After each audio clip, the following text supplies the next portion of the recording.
Bonsoir à toutes et bonsoir à tous. Quel bonheur de vous retrouver ce soir ici sur notre groupe Pékin Express, l'aventure continue. Au nom de toute l'équipe administratrice, merci d'être là, fidèles, curieux, enthousiastes, pour partager ensemble cette belle passion qui nous réunit depuis tant d'années. Et parce qu'avant chaque aventure, il y a une première page. 2006. Ce soir, on remonte le temps.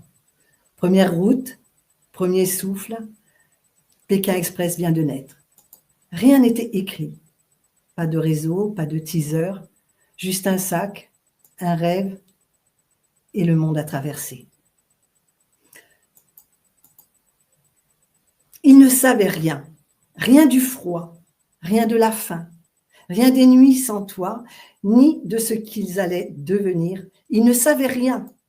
Pas qu'ils vivaient avec 1 euro par jour, qu'ils dormiraient chez l'habitant, qu'ils avanceraient en stop et qu'à chaque étape, un binôme devrait s'arrêter là. Ils ne savaient rien non plus de leur parcours, ni même où l'avion allait les déposer. Et pour certains, ils ne savaient même pas avec qui ils partiraient.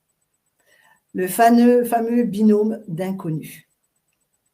Ils ne savaient rien des épreuves qu'ils allaient affronter, des enveloppes ou des drapeaux qui pouvaient tout bouleverser, ni du duel final arrivé plus tard et où tout se joue à la dernière seconde. Ils ne savaient rien non plus des dégustations où il faut avaler l'impossible et continuer la route avec le sourire. Le départ sous la tour Eiffel, une course, une chute, une cheville qui lâche et déjà une première élimination. François et Dalila quittent la route avant même le premier vol. Le temps est donné. Cette aventure ne fera pas de cadeau. C'est la débrouille, la vraie, la solidarité, la pure. Direction Saint-Pétersbourg, puis Moscou, la Sibérie, la Mongolie, le désert de Gobi, la Grande Muraille et enfin Pékin. Plus de 10 000 kilomètres, 1 euro par jour, 50 000 euros à la clé. Et parmi eux, un binôme qu'on n'oublie pas, Nancy et Nicolas. 2 aventuriers du tout début, unis par la route, par le courage et par cette envie d'aller toujours plus loin. Mais le drapeau rouge les rattrape, sur un ferry, quelque part en Sibérie, mi-parcours, fin de course, mais pas fin d'histoire. Ils ne savaient rien, mais ils ont tout vécu, le froid, les doutes, les rencontres, les visages, les rires, les kilomètres avalés. Ils ont écrit la première page de ce livre qu'on aime tant. Nancy, elle, a tout gardé. Des images plein le cœur, des galères, des sourires, des visages, des rencontres et cette flamme qu'on ne perd jamais. Presque 20 ans plus tard, l'une de ces traces revient, Nancy. Elle est là ce soir pour rallumer la flamme et nous rappeler que Pékin Express, ce n'est pas qu'une émission. C'est une part de vie. Alors, installez-vous, ouvrez vos cœurs et laissez parler l'aventure. Voici Nancy. Bonsoir Nancy. Bonsoir, bonsoir à tous. Merci beaucoup. Merci. Alors ce soir, nous avons avec nous Antoine. Il a fait un bon boulot pour. C'est lui qui a pu te joindre et qui a pu favoriser ce débat de ce soir. Super. Notre petite Gwen qui va relever toutes les questions et qui interviendra aussi ponctuellement. Donc voilà, on va démarrer rapidement puisque ton aventure, on y est. On est en 2006. Alors, on a besoin de savoir, déjà, tu étais en couple avec un binôme, Nicolas. Qui a voulu postuler au départ? Ah ben c'est moi. C'est toi. Mais comment tu as fait pour postuler dans une aventure que personne ne connaissait? Qui t'a informé et comment tu as su? J'avais trouvé ça sur un magazine, en fait. Il y avait une audition, pas une audition, mais un casting pour... alors, ils avaient intitulé ça casting pour une future émission sur le thème du voyage. Il n'y avait pas plus d'informations. Et moi, j'ai toujours eu cette passion du voyage. J'ai toujours vibré voyage toute ma vie. J'avais 21 ans à l'époque. Et je suivais en fait aux États-Unis une émission à l'époque qui me faisait vibrer. Et je pensais que c'était voilà, cette émission que les Français avaient rachetée. Et du coup, j'ai vu le casting, j'ai dit bah, ça, c'est pour moi, je fonce. Et je me suis inscrite toute seule. Ça, c'est la petite anecdote. Ouais. Et en fait, une fois donc inscrite au casting, donc là, on apprend que c'est en couple. Bon, bah, je dis impeccable. Nico, je t'embarque. Lui, il m'a toujours suivi dans mes délires, le pauvre. Et en fait, voilà, ça arrivait bêtement comme ça. Et on a fait casting après casting et on est arrivé à l'étape finale. Voilà. D'accord. Alors, justement, il y avait beaucoup d'étapes au niveau du casting à l'époque parce que tout évolue. En 20 ans, il s'est passé beaucoup de choses. C'était comment le casting à l'époque? Alors, au départ, on a dû envoyer un dossier papier. Forcément, il n'y avait pas Internet, il n'y avait pas de vidéo, tout ça. Donc, on avait mis des photos. Avec Nico, on avait déjà fait un tour du monde. Je l'avais embarqué en lui disant tout le monde réalise ses rêves, pourquoi pas nous? Donc, en fait, on avait 19 ans, 20 ans tous les deux et on est parti faire un tour du monde en sac à dos. Donc, j'avais utilisé ces photos en fait pour mettre dans mon dossier, bêtement. Et donc, c'était un premier dossier comme ça. Ensuite, on a été sélectionnés, on a dû aller sur Paris. Là, ça ressemble un peu à ce qu'on peut voir aujourd'hui. Donc, il y avait des casteurs et là, ils nous filmaient tous et ils nous posaient pas mal de questions sur notre vie, etc. Et après ça, on a eu des tests médicaux, pas mal de tests médicaux. Et on est revenu encore une fois sur Paris, pareil, pour faire face à d'autres casteurs. Mais c'est toujours plus ou moins les mêmes schémas. Ils posent plein de questions sur ta vie, sur toi. En fait, je pense qu'ils veulent cerner ta personnalité. Voilà. Mais alors, vous ne savez rien, ni des règles, rien du tout avant de partir. Le binôme d'inconnus, vous saviez qu'il allait avoir un binôme d'inconnus? En fait, on savait rien du tout. Moi, je savais juste que je postulais pour une émission de voyage. Donc, encore une fois, j'étais dans mon idée que c'était cette fameuse émission américaine où ils donnaient 1 €. Mais par contre, c'était un peu un autre concept. Si tu pars de New York et tu dois arriver à Tokyo par tes propres moyens. Donc, c'est un peu différent, mais je pensais vraiment que c'était ça. C'était Amazing Race, ça s'appelait à l'époque. Oui. Et donc, non, on n'a eu aucune information. On ne savait absolument rien. Et je me souviens d'un moment du casting où ils nous ont posé une question parce qu'on a expliqué qu'on voyageait beaucoup. Et la directrice me dit c'est quoi votre prochain voyage, votre prochaine destination? Et je lui ai dit de but en blanc, je dis moi c'est le transsibérien. C'est clair et net, mon prochain voyage, je prends le train et je fais le transsibérien et je vais jusqu'au bout, je vais jusqu'au Vladivostok. Ils n'ont pas relevé et c'était rigolo, c'est que voilà, c'est exactement le parcours qu'on a fait. Alors, on sait que les dernières années, les candidats, ils ont toujours un petit truc à présenter pour se vendre un petit peu. On leur demandait aussi à l'époque, parce que je sais qu'avec Marcel et tout ça, on avait déjà parlé. Est-ce que toi, tu avais dû présenter quelque chose en particulier, non? Arriver avec un cadeau, quelque chose qui montrait que vous étiez des aventuriers ou pas? Non, rien? Ah non, pas du tout. Non, nous, on était vraiment dans l'inconnu. On est arrivés tous les deux, pas préparés, on ne savait pas. On a simplement répondu aux questions, en fait. Alors, je sais que ils nous l'ont dit après, on était des jeunes fiancés, on était un jeune couple, et c'est vrai qu'on était très collés tout le temps. On était toujours main dans la main, où on se serrait dans les bras, et ils nous l'ont dit après. Ça nous a beaucoup interpellés parce que vous étiez très très proches et toujours collés. Donc ils ont senti qu'il y avait un truc entre nous qui, je pense, télévisuellement pouvait les intéresser. Oui, c'est ça, c'est ça. Ce moment sous la Tour Eiffel, parce que là, le casting, on ne va pas détailler plus. On sait qu'il y a des tests médicaux aussi. C'est quand même assez poussé. Je pense qu'ils étaient déjà très vigilants, surtout qu'à l'époque, vous avez fait des treks qui étaient quand même un peu cossus, qui étaient bien envoyés. Donc, ce moment sous la Tour Eiffel, où vous vous trouvez, où là, vous apprenez quelques informations. Je le vois, ça, je le vois. Antoine, il doit être encore à fond, parce qu'alors, Antoine, c'est un féru. Gwen aussi. Gwen, tu suis depuis le début aussi, toi, ou pas? Oui. Moi, je prends cours, tu sais. Vous savez que moi, j'ai des la première saison, c'était le rendez-vous avec ma maman. C'était notre rendez-vous à toutes les deux. Et toi, Antoine? Eh bien, je regardais tout seul, mais c'était aussi mon rendez-vous du dimanche. Non, mais vous étiez tout petits, vous.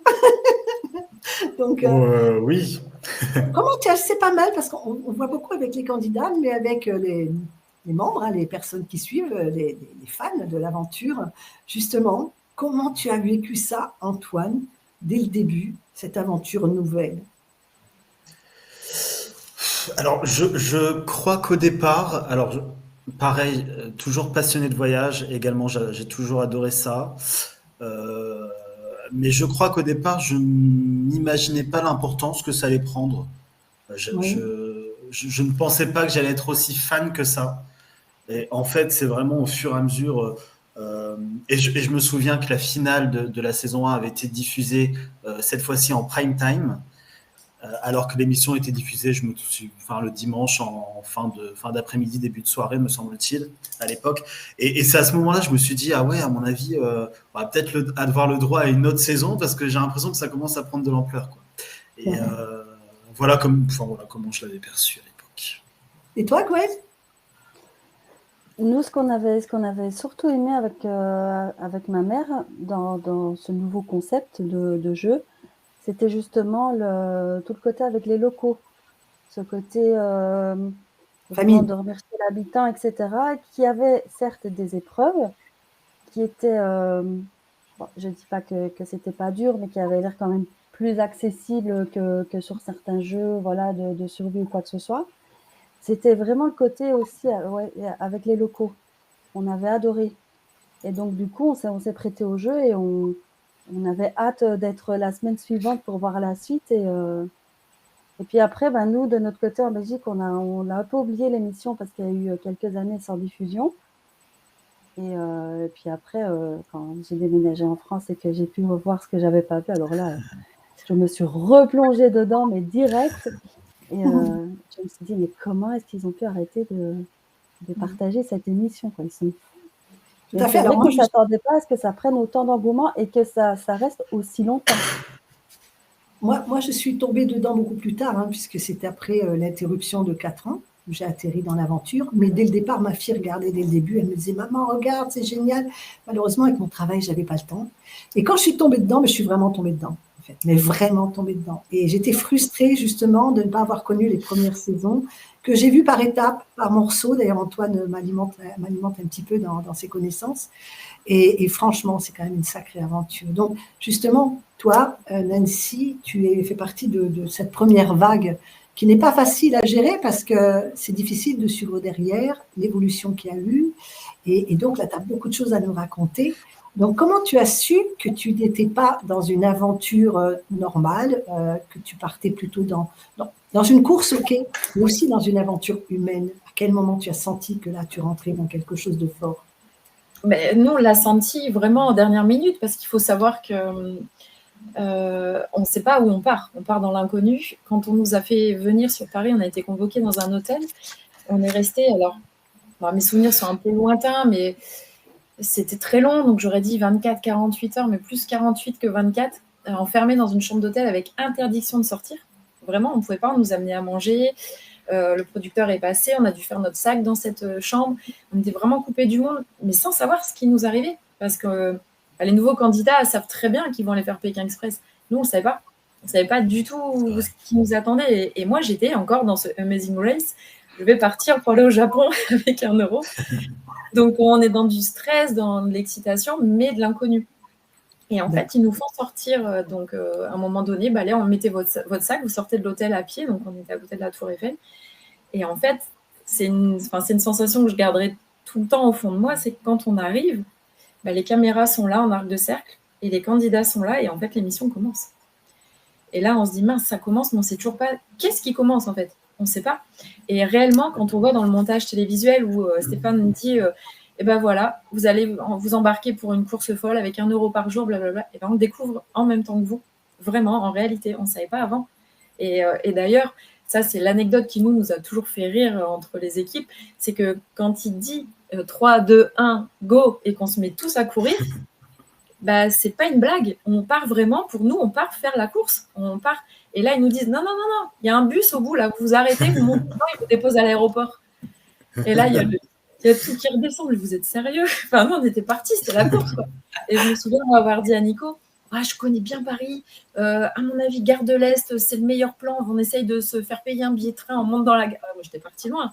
Et en fait, non, on allait dans un bus qui nous déposait à l'aéroport. En fait. Donc, on en a ri après, mais sur le coup, on était tous frustrés, en fait. On se dit, mince, on était dans l'adrénaline quand on court. Et je pense, malheureusement, c'est aussi pour ça qu'il y a eu cette cheville de pété, parce qu'on est parti comme des bombes, pensant que la course démarrait. Et en fait, non, il y avait juste un bus qui nous attendait.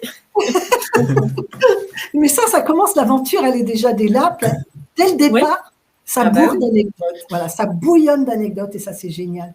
On a là sur le live, on a Lionel, la dernière saison, et Cyril aussi, qui viendront. On les invite, s'ils veulent venir à la fin, venir te poser quelques petites questions. On les invite bien évidemment à venir nous retrouver. On a aussi Sylvie qui est à la base de ce groupe, puisque grande amie qui est là, qui vous a suivi depuis le début. Donc, elle, la première émission, super découverte, l'aventure avec un grand A. C'est vrai qu'elle a toujours été fan des premières saisons.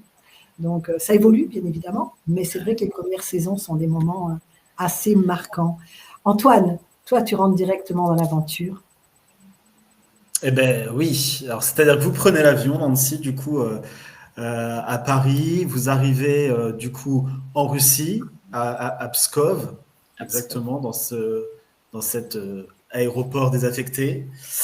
Et là, comment ça va se passer pour vous, du coup, parce que du coup, là, tout nouveau, est-ce que vous commencez à comprendre ce qui vous arrive, ce que vous allez vraiment devoir faire, ou pour vous, vous êtes dans l'imagination que c'est juste du stop jusqu'à un point B, on s'arrête et on recommence demain Comment ça se passe pour vous à ce moment-là? Non, on ne sait rien du tout.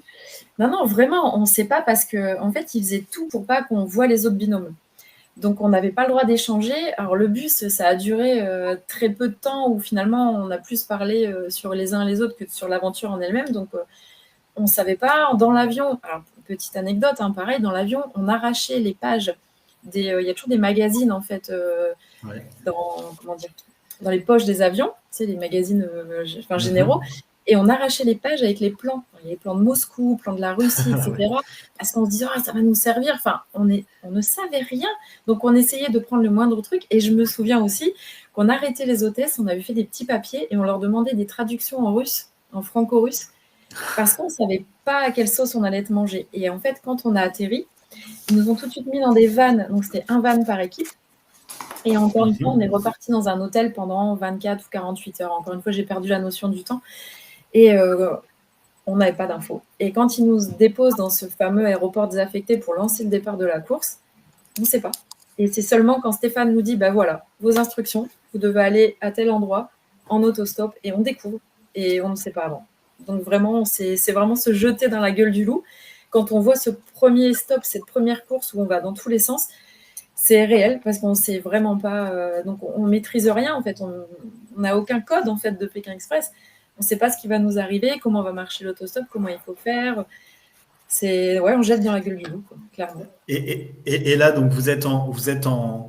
Enfin, la course a débuté. Vous avez démarré votre première session d'autostop.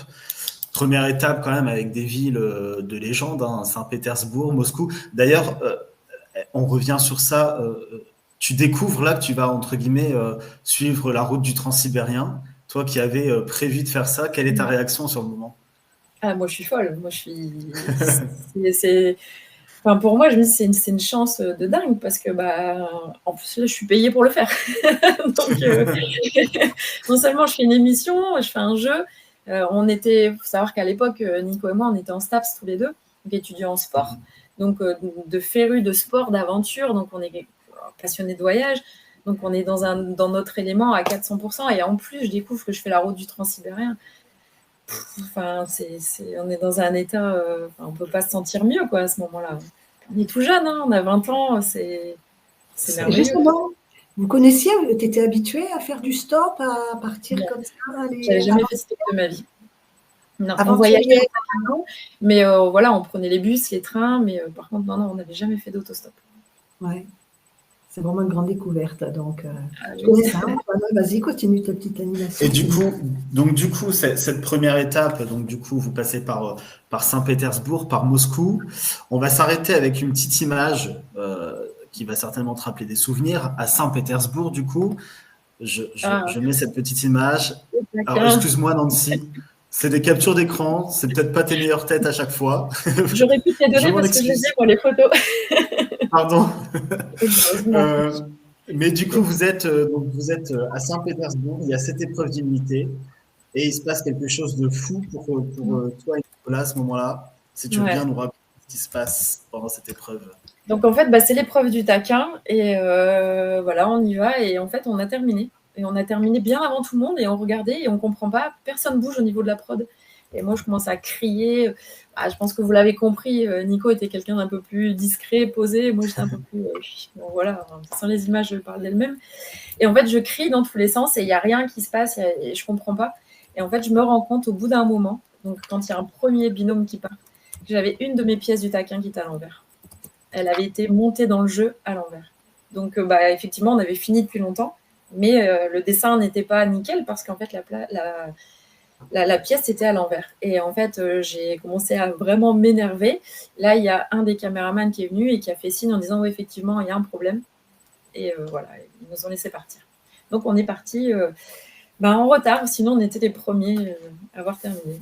Donc, première frustration. Il y en aura d'autres. Des frustrations. Gwen, as-tu déjà quelques questions? Est-ce que tu peux déjà? Non? Question, non. Maintenant, j'ai beaucoup de personnes très contentes de retrouver le live, d'avoir... Merci à eux d'être là. Voilà, Merci. de pouvoir parler de la première saison. Ça fait plaisir aussi et encore merci. Et j'ai Sylvie qui dit bravo à tous les candidats, toutes saisons confondues, car il faut le faire et le vivre pour réellement comprendre la richesse que ça doit être de découvrir les autres binômes et surtout les locaux. Voilà, petit message de Sylvie. Nous avons aussi Arnaud. Alors Arnaud, il est administrateur sur le groupe. Il fait un gros travail aussi derrière, justement. Antoine? Alors justement, du coup, on revient sur la course. Là, vous découvrez, Nancy, que vous faites, par exemple, sur cette première étape, vous faites 1000 km, voire plus à chaque fois. Enfin, vous faites quand même, saison 1, des sacrées étapes en termes d'autostop. Alors, on sait que tu continues à regarder toujours Pékin Express à l'heure actuelle et que tu aimes ça.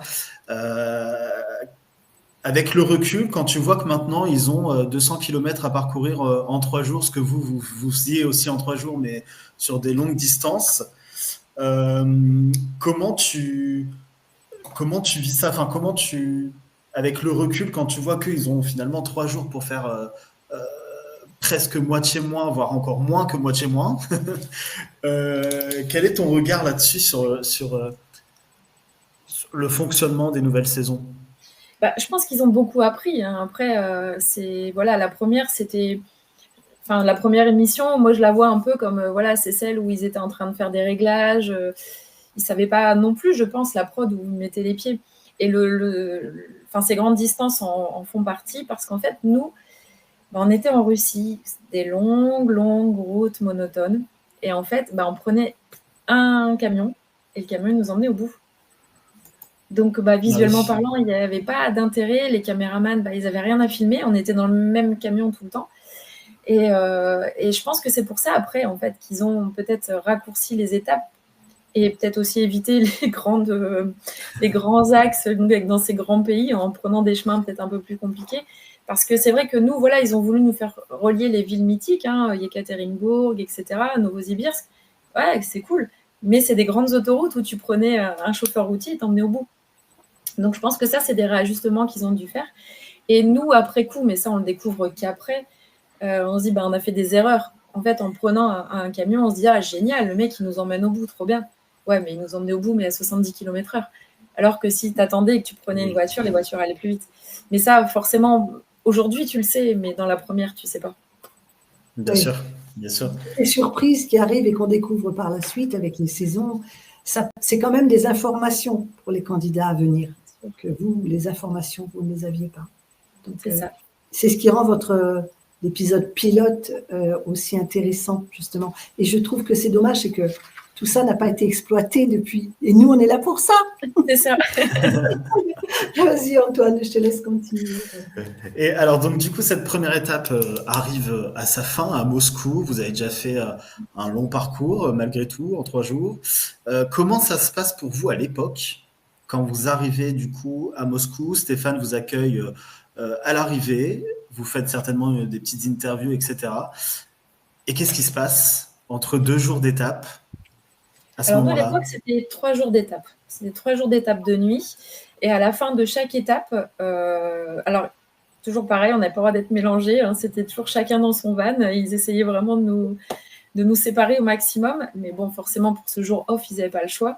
Et on était dans un campement. Donc, on avait des tentes avec un sac à dos. Enfin, c'était plus que rudimentaire parce qu'on avait quelques réchauds et on se faisait des casseroles de pâtes ensemble sur un petit campement. Donc voilà, c'était des petites soirées sympas. Bon, pour nous, on les a super bien vécues parce que c'était un peu les campements, colonies de vacances autour du feu où on sympathisait. Mais voilà, on se rejoignait autour des tentes, on a mangé des pâtes. Et on vous donnait à manger à ce moment-là, ou est-ce que vraiment c'est avec Ouais. ce que vous avez pu vous acheter sur la course? Non, c'était le seul moment d'ailleurs parce que nous, on a vraiment vécu, on a eu la dalle. Franchement, j'ai des étapes où on a mangé une pomme sur la journée, donc on a eu la dalle, vraiment. Non, ils nous donnaient, mais c'était, attention, le strict minimum, hein, un paquet de pâtes. Enfin, j'ai plus trop de souvenirs de quoi exactement, mais je sais que à l'époque, on râlait, on disait, ah bah, sympa, ils vont à l'hôtel, ils vont au resto, ils vont manger, et nous, ils nous filent un paquet de pâtes sur le réchaud. Mais bon, au final, c'était marrant, c'était rigolo. Mais effectivement, c'était la prod qui nous amenait à manger ce jour, entre guillemets, ce jour off. D'accord. Et quel est le lien que du coup, enfin voilà, du coup vous êtes, c'est peut-être la seule fois de l'aventure où vous arrivez à vous croiser avec les autres binômes. Du coup, à ce moment-là, il y a des liens qui se créent, des discussions, etc. Ça remonte maintenant, mais quel était ce lien que vous avez tous ensemble? Oui, Bah, étiez-vous plutôt dans l'entraide ou en compétition, par exemple? Ça aussi, ça rentre bien dedans. Alors ça, c'est rigolo, c'est qu'on n'avait pas du tout cet esprit de compétition, et j'ai même des anecdotes à ce sujet. Hein. On n'avait pas du tout cet esprit de compétition. Nous, on était tous dans un esprit voyage. On était là, en fait, pour voyager, s'amuser, rencontrer des gens. Et encore une fois, contrairement à ce que le montage a voulu montrer avec ces histoires de 50 000 euros, il faut savoir que nous, on ne savait pas au départ qu'il y avait de l'argent à gagner. Nous, c'était le prestige de se dire on a gagné l'aventure, c'est tout. Donc, on était vraiment dans de la sympathie. Enfin, moi, je le vois un peu comme une colo. On était une bande de potes autour du feu, on déconnait, on sympathisait. Alors, forcément, il y a des personnalités qui vont moins bien avec d'autres. Hein. Ça, c'est la nature humaine. Hein. Il y a des gens avec qui on sympathise moins. Et ça se voit au fur et à mesure de l'émission. Et d'ailleurs, ils ont mis l'accent dessus. Mais non, c'était bon enfant. Il n'y avait pas du tout d'esprit de compétition. L'esprit de compète est arrivé à partir de la Mongolie. Alors, moi, j'en ai beaucoup reparlé avec Fatih et Mehdi après. Hein. Ils en diront ce qu'ils en pensent si un jour ils prennent la parole. Mais l'esprit de compète est arrivé après notre éviction du jeu, où là, ils ont commencé à comprendre qu'il y avait un truc qui se tramait et qu'il allait falloir sortir son épingle du jeu parce que là, il n'y avait plus de copains, quoi. La stratégie, tu en penses quoi, toi, justement? La stratégie, ça fait partie du jeu. Pour moi, la stratégie, mais très honnêtement, à l'époque, il n'y en avait pas. Ouais. Il n'y en avait pas parce qu'on a vécu, alors je ne sais pas si je vais brûler un peu les étapes dans l'émission, mais j'imagine qu'à un moment donné, vous allez parler des équipes mixées. Oui, bien sûr. Ouais, bon, vite fait, en 2 mots, ça c'est la petite anecdote. On s'organise en fonction de toi, en fait. Donc, c'est toi qui animes. En fait, l'équipe mixée, quand ils nous ont annoncé en fait, qu'on allait être mixé, on a fait une espèce de manifestation, revendication, tout le monde. Hein. On était contre. On a dit non, nous on ne veut pas. Nous, on ne veut pas, il est hors de question, parce qu'on était contre le fait de devoir ralentir un binôme. On ne voulait pas. Donc, en fait, on s'est tous mis d'accord. On a fait une réunion avant le départ du jeu, et on s'est tous dit, OK, on va le faire, ça fait partie du jeu, mais par contre, le binôme qui est censé ralentir ne ralentira pas. Donc, on s'était tous mis d'accord. Il y en a certains qui ont plus ou moins joué le jeu, comme Daisy, mais parce que Daisy avait déjà des petits soucis avec, j'ai oublié leur prénom, les Saint-Roch. Christophe. Stéphane. Voilà, les aimait pas trop, donc forcément, elle a profité de l'occasion pour l'embêter un peu. Mais on s'était vraiment tous mis d'accord. OK, il y a les équipes mixées, mais nous, on n'est pas là pour ça, on n'est pas là pour handicaper l'autre, donc on fera rien, on sera neutre. Ouais. Donc non, il n'y avait pas du tout de stratégie, il n'y avait pas de tout ça, mais vraiment pas du tout. Ça devait être plus compliqué aussi pour la stratégie parce que vous ne saviez pas ce qu'il allait y avoir. Tandis que maintenant, ils savent bien qu'il va y avoir le drapeau en tel, qu'il va y avoir ça, qu'il va y avoir les équipes mixées. Enfin, ils savent déjà un petit peu ce qu'il va y avoir comme difficulté. Donc, ils peuvent déjà anticiper aussi un petit peu de stratégie. Tandis qu'à la première, vous ne saviez pas du tout ce qu'il allait y avoir. Donc, Non, pas la du tout. stratégie, elle devait se faire peut-être sur le tas, finalement, et au fur et à mesure, quoi. Ouais, nous, on avançait en même temps que l'émission. De toute façon, on découvrait les règles en même temps que vous. Donc, non, la stratégie n'était pas possible. Après, il y aurait pu avoir, oui, par affinité, des alliances, des choses comme ça. Mais en fait, il faut vraiment se mettre dans notre peau. C'est qu'on ne savait pas du tout ce que demain allait être. Donc, en fait, on n'aurait même pas pu imaginer de se dire on va faire une alliance puisqu'on ne savait même pas si ça aurait pu nous servir. C'est ça aussi. Donc, on avançait vraiment en mode on est potes, on fait une aventure, tu gagnes, c'est bien, tu perds, tant pis, quoi. C'était plutôt l'état d'esprit. Et puis, il y a une chose qu'on retrouve aussi aujourd'hui et qu'on retrouve à toutes les saisons, c'est que vous ne savez pas ce que font les autres. Vous n'êtes pas avec eux, vous êtes séparés régulièrement, vous êtes tous, vous vous croisez, voilà. Donc, ça aussi, c'est pas évident à gérer, même pour ceux maintenant. Hein. Pour vous, ça devait être compliqué aussi, ça. Alors oui, mais par contre, on avait très vite compris. Chaque binôme avait son van. Il y a toujours un van où dedans il y a un caméraman, un traducteur et le chauffeur. Et forcément, nous à l'époque, c'était pas tous les mêmes vannes. Donc on savait, là c'est Ernest et Odile, ça c'est le van de Stéphane et Carolina, ça c'est le van de. Donc quand on voyait passer le van, on savait en fait où ils étaient, si c'était devant, derrière.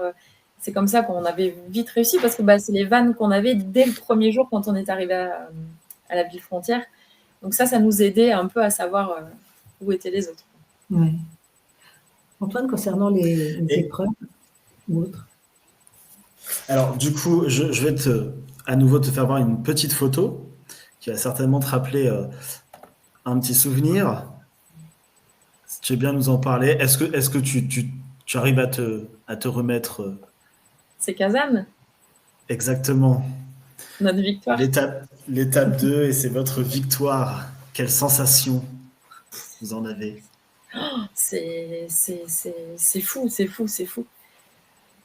C'est un truc qu'on va vivre qu'une fois dans notre vie. Hein, donc, non, c'était juste dingue. Puis, on avait fait une course parfaite, mais sans savoir qu'on était premier. C'est ça qui était fou aussi. C'est que c'est Pékin Express, c'est que tu es dans la route et tu ne sais pas où sont les autres. En tout cas, nous, dans cette étape-là, on n'arrivait pas à savoir où ils étaient. Donc, c'est vrai que quand on arrive, on court jusqu'au bout parce qu'on sait que chaque seconde compte. Et là, il nous dit qu'on gagne. Ouais, de toute façon, les sentiments, ils sont indescriptibles. On sait déjà ce qu'on vit, nous, quand on vous voit gagner par moment. On a une sacrée émotion. Alors, on n'imagine pas sur le terrain à quel point ça doit être… Ouais, non, Ouais, puis en plus, on est vraiment conditionné aventure, on est dedans, donc c'est décuplé, en fait. C'est franchement décuplé, ouais. C'est juste dingue. C'est dingue.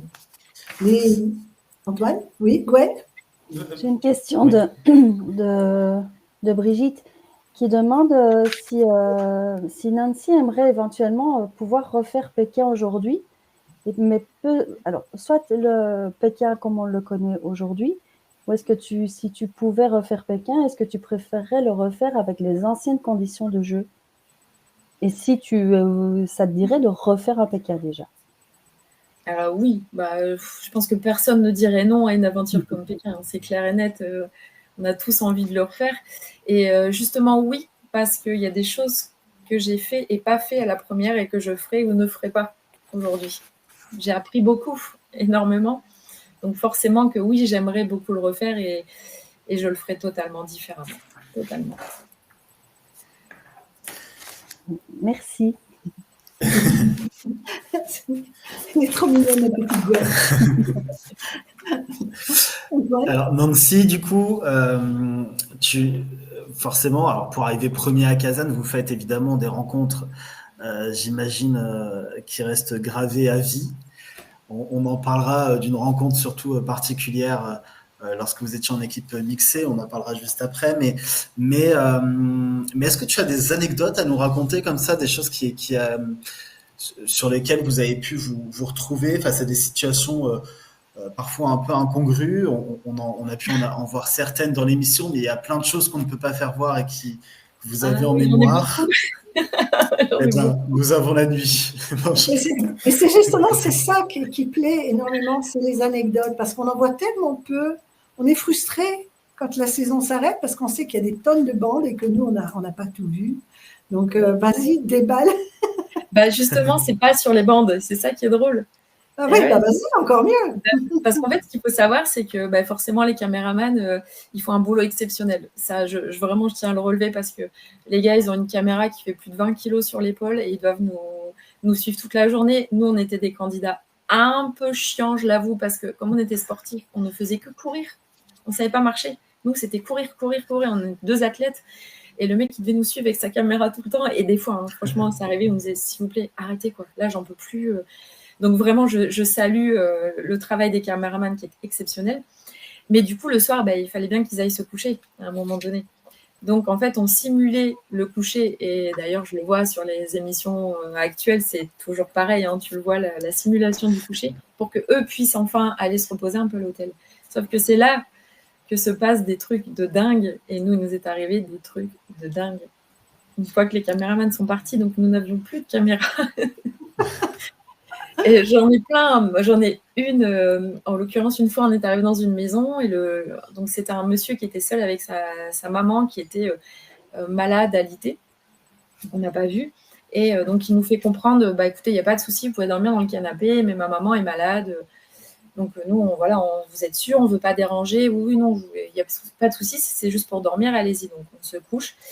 Le monsieur part, mais nous, on ne sait pas que le monsieur part. On se retrouve seul dans la maison avec cette dame. Et là, en pleine nuit, on l'entend geindre. Donc, du coup, avec Nico, qui était pompier, il faut aussi savoir que c'était son métier.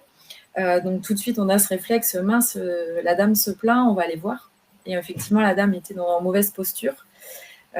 Donc on l'a aidé, on l'a mis sur le pot de chambre. Donc c'est assez cocasse, mais on l'a soulevé, on l'a aidé, on lui a donné à boire, on l'a recouché, etc. Donc voilà, ça c'est notre petite anecdote à nous. Donc on se recouche un peu inquiet parce qu'on se dit mince, cette dame elle n'est pas bien. Finalement elle était toute seule cette nuit, comment elle aurait fait sans nous? C'est tout, on s'endort. Et là on est réveillé, je sais pas, 3h du matin, pleine lumière. Et là, imaginez, on est en Russie, au fin fond de la Russie.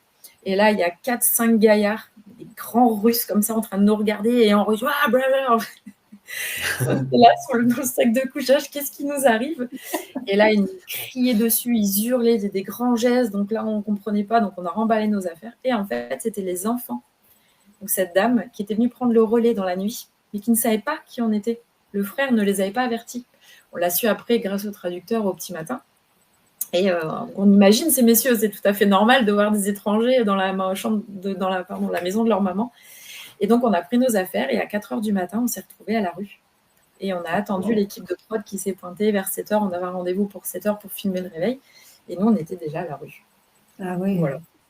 C'est chouette d'apprendre des choses comme ça, mais justement, quand vous débarquez comme ça chez des gens et tout, il y a des anecdotes terribles, puisqu'on le sait très bien, aujourd'hui encore. Hein. Maintenant, ils ont mis quand même beaucoup plus de sécurité, parce que justement, à l'époque, en Russie, il y avait eu quand même un petit peu d'arsenal caché dans des coffres, n'est-ce pas? Ça se coule. L'arsenal liquide, ça, il y en avait beaucoup, hein, parce qu'on a fait des soirées. Prost, hop. Les soirées à la vodka, c'est pas un mythe. Hein. Voilà, on s'est retrouvés dans des guet-apens. Heureusement pour nous, effectivement, tout s'est très, très, très bien passé, mais sacré soirée. Justement, les moments chez l'habitant, laquelle rencontre t'a la plus marqué? Justement, bon, il y a cette histoire qui est quand même assez impressionnante, mais des personnes avec qui tu as gardé contact, justement? Oui. Ah oui, Antoine, j'en ai un peu parlé. Je suis restée très, très, très, très amie avec Vassili et Irina. Ce couple-là, on les avait rencontrés lors des équipes mixées. Donc, moi, j'étais avec Louis. Et on les a rencontrés totalement par hasard. Ils nous ont embarqués dans la voiture, sauf qu'ils se sont pris au jeu. Et en fait, ils nous ont amenés non seulement donc, à destination à la fin, mais ils nous ont aidés à trouver un hébergement. Ils ont dormi avec nous chez l'habitant. Et ils nous ont reconduits le lendemain. Donc, ils ont fait 2 étapes complètes plus une nuit avec nous, ce qui a permis à Louis d'arriver deuxième. Il y avait Fatih et Mehdi qui sont arrivés avant. Et depuis, c'est resté des vrais amis. Donc, ils sont déjà venus plusieurs fois à la maison. Je suis retournée chez eux les voir en Russie. Donc, voilà, on a une vraie relation avec Vass et Irina. Ça, on le voit, hein, la complicité qui se crée. On a certains candidats qui nous ont raconté des anecdotes, des liens forts. On a aussi des histoires magnifiques comme celle de Jean-Pierre avec François, quand ils ont fait don de leurs gains à une famille qui les avait accueillis en Afrique, c'est des moments mémorables, quoi. C'est vrai Ouais. que c'est très fort. Mais je le comprends. Honnêtement, je le comprends parce que on peut pas le savoir tant qu'on le vit pas. On vit un truc d'une telle intensité. C'est du 24/24 et on rencontre des gens tellement incroyables. Je comprends leurs gestes et si j'avais pu le faire, c'est évident que je l'aurais fait également. On avait rencontré une famille une fois. On le voit hein, dans quelques extraits, mais ils en ont pas trop mis. D'une saleté, mais juste incroyable, mais qui était liée à leur niveau de pauvreté qui était extrême. Et c'est pour ça d'ailleurs qu'il n'y avait pas beaucoup d'images parce que même le caméraman en fait n'osait pas prendre de vidéos, il ne savait pas quoi filmer tellement tout n'était que crasse. Et même nous, on n'a pas réussi, donc on a dormi chez eux, mais on n'a même pas réussi à dormir dans le lit qu'ils nous avaient proposé. On s'est emmitouflé comme on pouvait parce que c'était vraiment très très sale. Et je me dis aujourd'hui, j'aurais tellement aimé pouvoir les aider parce je les verrais toujours autour de cette table, nous montrer les albums photos de famille et nous amener un pot de confiture. C'est le seul repas qu'ils nous ont donné, c'était un petit pot de confiture. Et là, ils nous expliquent, c'est tout ce qu'on a. C'était de la confiture qu'eux-mêmes avaient fait et c'était tout ce qu'ils avaient à manger. Et ça se voyait, hein. La cuisine était vide, il n'y avait rien, les enfants étaient affamés. Et cette confiture, c'est à nous qui l'ont offert. Et des moments comme ça, on se prend une telle claque. On en avait parlé avec Nico et on avait dit, mais si on revient, on ne sait pas ce qu'on pourrait faire, mais en tout cas, on avait envie de les aider. Après, malheureusement, la vie fait qu'on ne sait même pas où est cette maison, on s'en souvient même plus, en fait. Puis à l'époque, il n'y avait pas Internet, il n'y avait pas tout ça. Mais effectivement, je comprends en fait aujourd'hui ces actes que font comme Jean-Pierre, etc. Parce que ce qu'on vit, c'est tellement dingue, mais positivement parlant. On en prend, mais c'est ce qu'on appelle vraiment sortir de sa zone de confort. C'est ça. c'est ça. Ouais. Exactement. Ah oui. Ouais, Oui. exactement. C'est sûr. Et puis, sortir de sa zone de confort, aller au-devant de l'autre, c'est une rencontre qui est quand même assez... Moi, je dis toujours que Pékin Express, surtout hein, quand c'est avec des candidats lambda, hein, comme vous, Pékin Express, c'est des gens humbles qui rentrent dans l'aventure et qui reviennent encore plus humbles qu'au départ. Je pense qu'on a une ouverture d'esprit. En fait, c'est l'aventurier en général, il est un peu comme ça. Hein. Moi, je dis l'aventurier, il est passionnant parce que il transmet des émotions, il va au-devant de l'autre. Et là, c'est une aventure, vous avez décidé d'aller au-devant de l'autre sans le savoir. Vous ne le saviez pas. Les candidats aujourd'hui savent le dérouler, comment ça va se... Vous ne le saviez pas. Non, je ne savais pas. Donc, ça a été quelque chose, certainement, ça a dû vous bousculer dans votre vie. Oui, Gwen? J'ai une question de Juliette qui demande si si tu as gardé des contacts encore aujourd'hui avec d'autres binômes de ta saison, pardon. Non, malheureusement, non. On est resté en contact donc avec Nina, Daisy, Ernest et Odile après l'émission parce qu'ils sont venus à notre mariage. On s'est mariés avec Nico. Bon, aujourd'hui, on est divorcés, tout se passe très, très bien, mais voilà, donc ils étaient venus à notre mariage. Et après, voilà, encore une fois, il faut imaginer que c'était il y a 20 ans. Il n'y avait pas tous ces réseaux, il n'y avait pas Insta, il n'y avait pas Facebook, il y avait tout ça. Donc, c'était avec les simples téléphones. Et on a essayé, puis voilà, chacun fait sa vie. Et à mon grand désespoir, parce que honnêtement, il y en a pas mal que j'aurais aimé revoir et garder contact. Vraiment. C'est ce que j'allais dire. Maintenant, c'est plus facile. Je passe un message. Voilà. Jamais ils seront là. Mais c'est vrai que maintenant, c'est plus facile avec les réseaux, etc., de garder contact, hein, qu'à ce moment-là, il n'y avait pas tout ça. Et il n'y avait pas non plus toutes les mêmes retombées que les candidats ont aussi aujourd'hui, que ce soit des messages gentils ou moins sympas. Est-ce que ça, tu préfères justement par rapport à ta saison et avec ce manque peut-être de réseaux sociaux, la tranquillité que tu as pu avoir sur les retombées? Parce que oui, je pense que nous, on est chanceux, bien sûr. Hein. Oui, on est très chanceux et c'est super cool en fait parce que malheureusement, il y a les haters, il n'y a pas que des gens cool sur les réseaux. Donc c'est vrai que ça, on a été vachement protégés de tout ça. Donc c'est une chance. Je pense que pour nous, c'est une chance de ne pas avoir été surexposés comme ça.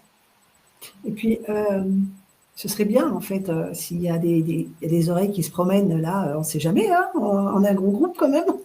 Ce serait bien d'essayer de recontacter tous ces candidats pour essayer de refaire quelque chose et pourquoi pas confronter avec d'autres plus récents. Ce serait quelque chose de sympa. Bon, maintenant, il ne faut pas oublier qu'il y a 20 ans, il y avait quelques candidats qui étaient plus âgés. On ne sait pas ce qu'ils sont devenus, mais des fois, la vie, elle fait aussi de mauvaises surprises.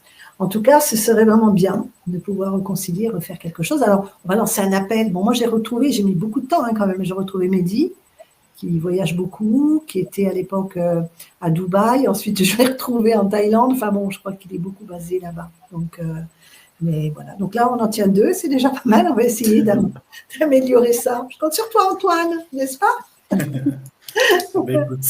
Mais justement, la plus grande qualité qu'il y avait dans ton binôme pour vivre cette aventure, parce que les binômes sont quand même assez complémentaires, on le devienne. Quand c'est un binôme d'inconnus, il faut le devenir. On est obligé d'être complémentaires.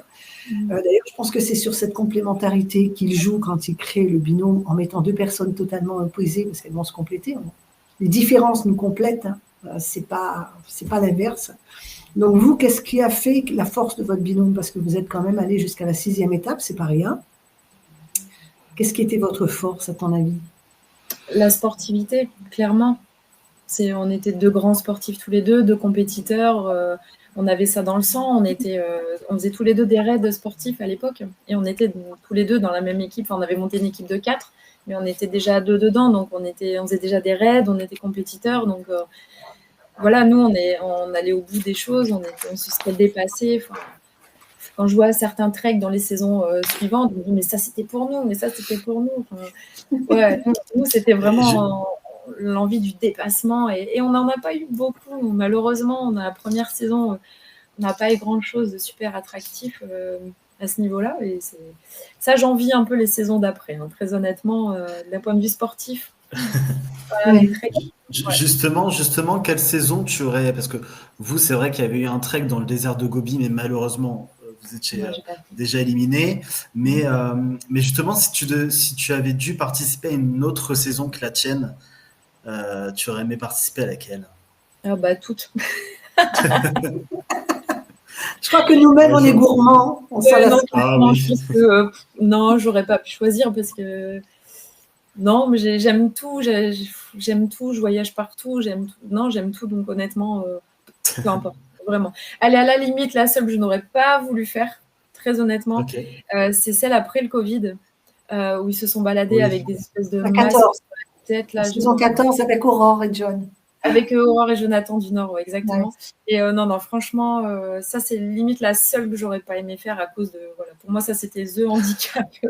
En plus, c'est une saison qui a été morcelée, qui a été interrompue. En plus, elle a été arrêtée, il y a eu l'accident, il y a eu pas mal de choses. Il devait être en Afrique, qui a fini en Turquie. Enfin, c'est ça. Voilà, et qui a été un peu aussi spoliée parce que c'était pas loin. Et on a eu la finale 2 jours avant, qui circulait sur tous les réseaux, malheureusement. C'est ça. Ouais. C'est vrai que... Et par contre, justement, si tu devais repartir, tu repartirais avec un membre de ta famille, des amis, ou un candidat ou des candidats. Quels sont les candidats qui t'ont le plus marqué depuis? Alors, moi, j'ai la chance d'avoir deux sœurs avec qui on est hyper fusionnelles. D'ailleurs, on danse ensemble à mon métier. Je suis danseuse et on a une compagnie où on est 3 danseuses. Donc, forcément, ce serait difficile de choisir l'une ou l'autre parce que j'ai mes 2 sœurs. Donc, j'aurais adoré faire l'aventure avec mes sœurs parce qu'elles sont aussi tarées que moi, donc si ce n'est pire. Donc, allez, on lance l'appel, mais par contre, non, alors moi, s'il y a un binôme que j'adore, mais vraiment, moi, que j'adore, c'est Riyad et Louison. Alors, moi, je suis une fan inconditionnelle de Riyad et Louison. Alors, c'est pas parce qu'ils ont fait l'aventure, enfin, pas l'aventure continue, mais enfin, oui, si, ça s'appelait l'aventure continue, la 2e émission. Non, la 2e, c'était Qui veut battre Riyad et Louison. Non, Qui veut battre Riyad et Louison, donc rien à voir. Mais j'adore ce binôme. Il est d'une complémentarité. Enfin, les casteurs, là, moi, ils m'ont régalé. J'adore Louison, je suis fan de sa personne, de sa bonhomie, de sa gentillesse. Et Riyad, moi, il me fait mourir de rire. C'est 2 personnages que j'adore. Donc, à la limite, avec l'un des 2, ça ne m'aurait pas dérangé. Oui, c'est vrai que ce sont des personnages authentiques. Et... Ouais. Et tellement dissocié qu'en fait, ça en a fait un beau binôme. Voilà. C'est ça. Hein, c'est vrai. Antoine? Oui, alors, on en parlera à la fin, on lui fera cette petite pub à Nancy, mais elle tient un super blog de voyage qui est absolument Ah oui, fantastique et délicieux pour tous les amoureux d'aventure. On donnera peut-être Merci. le lien. C'est vrai, très intéressant pour ceux qui adorent le voyage, même pour ceux qui n'aiment pas, mais qui ont envie de savoir. C'est génial, je vous le conseille. On en parlera à la fin, mais Nancy, tu révèles dans ce blog tes meilleurs moments de l'aventure, en tout cas ceux qui t'ont le plus marqué, ceux qui t'ont le plus marqué. Et tu nous parles en saison 3, à l'étape oui, c'est 3, ça. pardon, vous démarrez dans un hélicoptère militaire. La prod vous réserve normalement un jeu Génial. qui Ouais. tombe à l'eau. Et Ah ouais. justement, j'ai hâte de savoir ce que tu vas nous raconter parce que à l'écran, j'étais tellement déçu que ça tombe à l'eau parce que ça avait tellement. Je trouve que ça donnait du croustillant Ah oui, à ça cette envoyait du saison lourd, hein. Sur le papier, sur le papier. c'était magique, hein. Oui, Alors, il si nous tu veux nous embarque raconter. dans ces énormes hélicoptères militaires russes. Donc là, il nous dit, alors là, vous allez embarquer, on vous donne une boussole, la carte, vous allez être déposé au milieu de nulle part. Et voilà, vous allez vous débrouiller. Et là, avec Nico, on se dit, enfin, ça y est, c'est plus les grandes autoroutes russes où on prend un camion. Là, ça y est, quoi, on va devoir se démerder avec la boussole, on va devoir se repérer. Enfin, pour nous, c'est l'aventure, quoi. On nous dépose au milieu de l'Amazonie, tu vois. On est vraiment surexcités. Donc, tout le monde est dans le même état d'esprit, hein, vraiment. Donc, il y en a qui sont un peu plus inquiets que d'autres, forcément. Et là, on est tous sur les fenêtres de l'hélicoptère. Et c'est drôle, c'est que personne n'admire le paysage.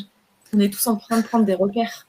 Alors là, il y a une forêt, là, il y a une route, là, il y a une maison, là, il y a un bâtiment, parce qu'on se dit, on est dans l'orientation, en fait. Donc, il y a vraiment une pression qui est incroyable. Et là, l'hélicoptère se pose, on est tous au taquet, on court, et en fait, il nous dépose au bord d'une route. Ok. Et là, il y a tout qui redescend. Ah, bah, super, on est au bord d'une route, en fait, bah, on fait du stop, il y a des voitures qui passent, si on monte dans la voiture, et on est parti. Et du coup, la boussole ne nous a pas servi, la carte ne nous a pas servi, enfin, c'était un flop, enfin pour moi, le plus gros flop de cette saison, ça a été la dépose en hélicoptère au bord d'une route. Voilà. Mais Jeremy, vas-y, continue. j'allais dire, mais au moins l'expérience d'avoir Ah, volé en l'expérience, hélicoptère militaire ouais, en, incroyable. en pleine Russie. Ouais, Nathalie, ça je t'ai c'est. coupé, pardon. Non, je voulais demander simplement si tu avais connu un moment de découragement où tu as failli abandonner, où tu as eu. Ah bah oui, oui. Alors abandonner, non, parce que ça fait pas partie de moi.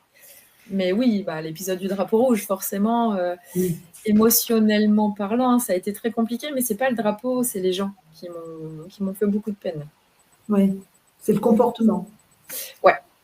Ouais, le comportement inattendu et qui avait pas de lien avec ce qui s'était passé les jours précédents. Et je suis quelqu'un de très, très humaine, un peu trop d'ailleurs, hein. Après, on travaille sur soi, hein. J'ai 43 ans aujourd'hui, donc, mais je suis hyper sensible et en fait, je me suis trop accrochée à certaines personnes et je l'ai pris à cœur. Et j'ai été très blessée, très, très Oui. blessée. Et c'est pas le drapeau qui m'a blessée. Je pense que l'aventure, il ne faut pas oublier qu'il y a une compétition. Et je pense qu'au fur et à mesure que vous avancez dans l'aventure, c'est malheureusement quelque part un peu inévitable, cette déception des fois de certains, pas tous, mais il y a le compétiteur, et puis il y a celui qui va oublier certaines règles, ou qui va aller au-delà, c'est-à-dire du respect, quoi, tout simplement. Donc ça, mais ça, on le voit tous les ans, hein. Plus on avance dans l'aventure, d'ailleurs, c'est là que les haters et tout ça se défoulent le plus parce qu'au plus on avance dans l'aventure, au plus le moindre petit comportement fait déraper. Donc, voilà, comme quelqu'un qui prend la voiture à quelqu'un, ça passe pas. Et pourtant, on peut comprendre que la personne elle vient faire une course et qu'elle la veut, cette bagnole. Donc, par moments, c'est un peu chaud quand même. Après, nous, ce qui a été compliqué aussi, c'est que, comme je disais, je pense que la prod faisait des réajustements. On était un peu une saison test. Enfin, moi, je la vois un peu comme ça, hein, comme une saison test. Et ce qui nous a un peu desservi avec Nico, donc ça, bah, c'est peut-être quelque chose que je vous annonce qu'aujourd'hui, vous ne saviez pas, c'est qu'en fait, on a découvert tout au long du jeu des choses qui ne nous plaisaient pas, parce que nous, on était hyper sportifs. Qui dit sportif dit règles. Voilà. Donc, nous, il y a des règles, on les respecte, en fait. Donc, à chaque fois, on allait voir la prod. Mais il y a eu ça, c'est pas normal. Puis il y a eu ça, c'est pas normal. On a vu des candidats passer en voiture alors que la balise avait sonné depuis plus d'une demi-heure, alors que nous, on était à l'arrêt dans un village en train de chercher. Et donc, on se dit, bah mince, ça, c'est pas normal. On a vu des candidats continuer de faire du stop alors que la course était arrêtée depuis longtemps. Enfin, on a vu plein de petites choses comme ça et je pense que la prod avait laissé faire pour diriger la course. Après, peut-être que je me trompe, hein, mais en tout cas, nous, c'est comme ça qu'on a ressenti les choses. Et voilà, qu'ils essayaient de manipuler un peu la course. Je pense qu'ils ont compris que c'était pas possible grâce à notre saison, qu'ils ne pouvaient pas manipuler comme ils le voulaient. Et nous, malheureusement, Nico et moi, on allait s'en plaindre tout le temps. À chaque fois, on allait voir la prod, on disait, attendez, là, c'est pas possible, il y a machin et machin qui ont continué. On a vu eux, même une fois, on gagne une étape, on est trop content, ça se voit à l'image. On arrive, on est content, on a gelé la course, parce qu'à l'époque, c'était ça, hein, quand on arrivait, on gelait tout le monde derrière. On galère dans la ville à trouver un hébergement, et là, on voit un hôtel, et là, qu'est-ce qu'on voit à l'hôtel ? Un couple de candidats dont je tairai le nom et qui étaient dans cet hôtel avec leur van et les autres. Enfin, voilà. Donc, il y avait des petites choses comme ça qui nous dérangeaient, et je pense que c'est ce qui a poussé à notre éviction quelques épisodes plus tard. Ouais. C'est vrai que dans la première saison, alors il y a évidemment ce qu'on voit à l'écran, mais déjà dans ce qu'on nous montre à l'écran, il y a quand même pas mal de, en l'occurrence par l'intermédiaire de Stéphane, il y a quand même pas mal de règles qui sont enfreintes par les candidats, et donc du coup Stéphane doit beaucoup recadrer, mettre des pénalités, et c'est vrai que vous avez subi la plus lourde des pénalités. Alors, on va dire que sur le moment, ça peut s'entendre. Ça peut s'entendre, le fait de vous rétrograder à la dernière place, mais malheureusement, pas d'une étape éliminatoire. Est-ce que justement, sur ces étapes éliminatoires qui maintenant sont signifiées par une enveloppe noire, à l'époque, il n'y en avait pas d'enveloppe noire? Et justement, vous qui êtes à l'intérieur du jeu, est-ce que vous n'avez pas eu l'impression, c'est-à-dire que même si peut-être l'étape était prévue comme ça, éliminatoire, selon le règlement, etc., est-ce que vous n'avez pas eu cette impression que dans tous les cas, c'était joué, que valait mieux peut-être vous avoir dehors que dedans, entre guillemets? Oui, oui, parce qu'il y a quand même eu... il y a eu donc 2 sanctions, donc on n'a pas joué au pied d'égalité. Il y a Paul et Louis qui ont payé une chambre d'hôtel, et ils ont eu comme pénalité, n'ont pas pu participer à l'épreuve d'immunité. Il y a eu Stéphane et Carolina, alors je ne sais plus, ça y est, mes souvenirs sont plus très frais, mais pareil, ils avaient enfreint une règle et ils ont eu une petite sanction également. Ils avaient continué à marcher. Oui, c'est ça, ils avaient continué de marcher après la fin de l'étape. Et donc là, pareil, ils ont eu une petite sanction. Et nous, en fait, parce qu'il faut savoir que cette histoire du drapeau, il y a toute une histoire autour quand même. Nous, on n'a pas triché volontairement, ça ne s'est pas du tout passé comme ça. On a juste accepté ce qu'ils nous disaient à ce moment-là. Et oui, effectivement, on a trouvé que la sanction n'était pas du tout justifiée déjà de une, et on n'était pas sur le même pied d'égalité avec les autres, en fait. C'était pas pourquoi nous rétrograder, en fait. Ils auraient pu nous dire, voilà, vous ne ferez pas l'épreuve d'immunité la prochaine. Enfin, il y avait 10 000 solutions possibles, et on a bien compris que ça les arrangeait. Ça les arrangeait de nous faire partie. Si 1, 2, 3, si tu nous permets, Nancy, on va regarder un petit passage justement de ce drapeau rouge pendant qu'on est dedans. On va en parler maintenant, et puis au moins ça nous permettra de terminer sur une note plus positive après que sur cette histoire de drapeau. Donc du coup, je vais lancer ça. Un camion s'engage sur le pont. Accroche-toi sur le camion derrière. C'est la dernière chance de Nancy et Nicolas.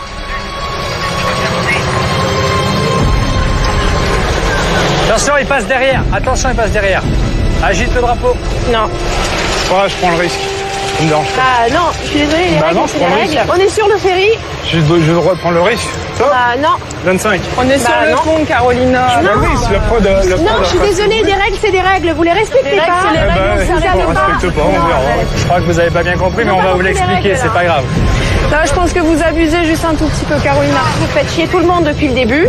Vous parlez mal à tout le monde depuis le On début. va vous expliquer les Vous parlez règles. des règles, vous Bah oui, dites mais les je sais règles. qu'il y a des règles. Je sais qu'il y a une règle. On vous a dit On prend le risque. drapeau rouge. On prend le risque. On vous a dit le drapeau arrêté, rouge. normalement, risque. Non, vous n'avez pas le droit d'avancer. Vous pouvez même pas on bouger. risque Vous d'avancer, pouvez arrêter pendant ok une demi-heure. Donc il allait nous le sortez. dernier. On prend Vous le risque. sortez du bateau. Si on voit le drapeau s'agiter, on s'arrête. Au moment où j'ai franchi le drapeau, vous avez agité. Voilà, ça Joue au marche comme plus malin ça. et puis tu verras ce qui va se passer. Vous prenez le bateau demain à 7h30. Je crois que vous n'avez pas bien compris dans votre cerveau. Il va falloir qu'on vous greffe des méninges. De toute façon, j'ai même pas envie de, j'ai pas envie de vous écouter. J'ai pas envie de vous écouter. J'ai pas envie de vous écouter. Non mais moi j'aimerais bien qu'on les vire du bateau, carrément, tu vois. Nancy et Nicolas, un moment dans la course, lorsque Carolina vous a présenté pour la deuxième fois le drapeau rouge, vous avez refusé de vous arrêter. Non. 25. On est sur le pont, Carolina. Je prends le risque. Enfin, je prends le risque. Non, je suis désolée. Les règles, c'est des règles. Vous les respectez. Les règles, c'est les règles. On s'est arrêté au bord du pont. Arrête. Je crois que vous n'avez pas bien compris, mais on va vous l'expliquer, c'est pas grave. Cette règle était connue de tous et acceptée par tous. En refusant de vous arrêter, vous avez, c'est une évidence, faussé la course. J'ai pris la décision de vous rétrograder en dernière position de cette étape. C'est une sanction extrêmement dure. Mais il serait encore plus injuste de condamner une équipe qui, elle, a respecté les règles. Nancy Nicolas. Pékin Express s'arrête donc pour vous, ici, ce soir, à Irkoutsk. Ouf. C'est quand même un moment C'était tendu. dur. Hein. C'est très tendu. Ouais, c'était tendu, mais moi, ça me fait sourire aujourd'hui parce que je sais ce qui s'est passé et ça me fait rigoler. Il Oui, faut savoir que les propos de Stéphane et de Carolina, en fait, moi, me rendent folle parce que 5-6 heures avant, c'était ma meilleure amie. Elle m'a raconté sa vie, elle m'a raconté vraiment c'est ce qui lui était arrivé dans son enfance et blablabla. On a passé un temps incroyable ensemble. Stéphane me parlait de ses sessions de golf. On avait même discuté d'éventuellement se rejoindre dans le sud et pourquoi pas faire une petite virée ensemble, à faire du golf. Enfin, on était très, très, très potes. Et c'est pour ça que je dis t'abuses un peu. En gros, à quoi tu joues, quoi. Parce qu'on est potes il y a 5 heures et puis là, Donc, c'est pour ça que j'ai beaucoup dit après. Pour moi, c'était de la comédie. Alors, je ne sais pas encore aujourd'hui si c'était fait exprès et j'aurai peut-être un jour mes réponses, oui ou non, je ne sais pas, mais c'était trop gros. C'était trop gros parce qu'on était ensemble la veille au soir au resto, on a discuté, on était potes et puis là, ils me font ça. On n'a pas compris et encore aujourd'hui, je ne comprendrai jamais leurs gestes. Et après, donc, pourquoi on a voulu passer? Il faut savoir qu'on ne voit pas à l'image. Mais en fait, on est derrière le camion et on franchit le pont. Là, il nous gèle une première fois, mais on est déjà sur le pont. Donc on dit, bah ok, c'est les règles, on attend. À l'époque, c'était 30 minutes. Hein. ah oui, Ouais, c'était très long. Et on est loin des 5 minutes aujourd'hui. Hein. Ouais, ça n'a rien à voir. Les 30, c'était Et en fait, super on est long. là et on attend, mais en fait, c'est le pont qui fait partie intégrante. C'est-à-dire que quand il se lève, c'est pas un pont extérieur, c'est le pont du bateau. Donc on a réussi à atteindre, grâce à ce fameux camion, on a réussi à atteindre le pont. Et il nous gèle. Bah, ok, on s'arrête. Sauf que quand le chrono se remet s'arrête du moins, et qu'il nous regèle une deuxième fois, c'est là où je leur dis, on va pas, vous êtes ridicules, on va pas redescendre puisqu'on est sur le pont. En fait, on l'a atteint le pont, donc on peut, si vous voulez. En fait, on a été bêtes. On aurait dû dire, bah ok. En fait, ok, on attend. On aurait encore attendu 30 minutes et ça aurait été non-stop, mais le bateau aurait jamais pu partir puisqu'on était, nous, sur le pont. Je sais pas si vous voyez ce que je veux dire. Je vois tout à fait. Ben oui, quoi qu'il en soit, on était sur le pont. Donc c'est pour ça que nous, on monte et qu'on dit, bah ouais, les règles, c'est les règles, il n'y a pas de souci, mais de toute façon, on est sur le pont, ça ne changera rien, en fait. Qu'on attend de 10 fois 30 minutes ou qu'on décide d'y aller, c'est pareil. Et voilà, ce qu'on ne savait pas, c'est que le montage allait faire qu'on allait montrer que, ben non, vous n'étiez pas sur le pont et vous avez délibérément monté sur le bateau, ce qui est faux. En fait, on est sur le pont qu'on a réussi à atteindre grâce à ce camion. Voilà. Et comment vous vivez, du coup avec Nicolas, la scène se passe, vous êtes éliminé, rétrogradé de la dernière place, à la dernière place, du coup vous êtes éliminé. Comment vous vivez ça? Alors évidemment, certainement avec beaucoup d'injustice, mais Mais voilà, après on rentre en France, enfin voilà, il y a tout ça et on sait qu'on est parti là-dessus. Ouais. Comment on le vit? Non, on le vit très mal parce que déjà, voilà, encore une fois, il faut savoir que la veille, on est tous ensemble, tout le monde est potes, tout le monde, on mange ensemble, tout le monde est cool. Et le lendemain, il nous arrive ça. Moi, je le vis comme une injustice, mais je vis pas cette injustice du drapeau. En fait, au moment même, on s'en fout du drapeau. Nous, c'est le comportement de Carolina et de Stéphane qui nous choque parce qu'on ne comprend pas, en fait. Qu'est-ce qui vous arrive, en fait? Pourquoi vous vous acharnez sur nous alors que la veille, on était peinards en train de discuter, tu me racontais ta vie. Et en fait, c'est ce côté humain, en fait, qui nous blesse, qui nous fait beaucoup de mal. Et le père et le fils, dont j'ai oublié le nom, eux, par contre, font partie des gens avec qui on n'avait aucune affinité, ne sont jamais venus nous parler, même pendant les off. Et là, ils viennent nous taper dessus par derrière en mode on s'acharne, on y va. Et là, on n'a pas compris, en fait. Attendez, les gars, on n'a jamais discuté ensemble, on n'a pas d'affinité. Qu'est-ce qui se passe, en fait? Donc ça, on le vit très mal sur le bateau. Donc on a Paul et Louis, Nina et Daisy, on le voit sur le final, qui ont été très très affectées. Elles ont beaucoup pleuré à notre départ. Fatim et Di, pareil. Donc ils viennent sur le pont, ils nous réconfortent.